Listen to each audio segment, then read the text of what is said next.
भारताचे लोक भारताचे एक सार्वभौम समाजवादी धर्मनिरपेक्ष लोकशाही गणराज्य घडविण्याचा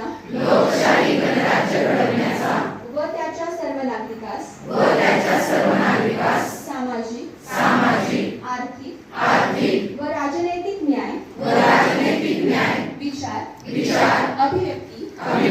विश्वास श्रद्धा व उपासना यांचे स्वातंत्र्य दर्जाची व संधीची समानता निश्चितपणे प्राप्त करून देण्याचा आणि त्या सर्वांमध्ये व्यक्तीची प्रतिष्ठा व राष्ट्राची एकता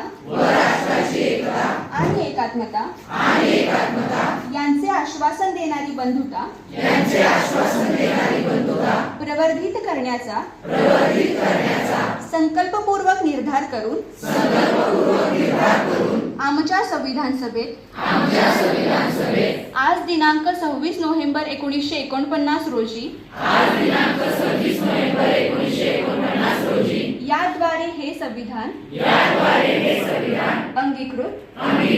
आणि अधिनियमित करून स्वतः प्रत अर्पण करीत आहोत।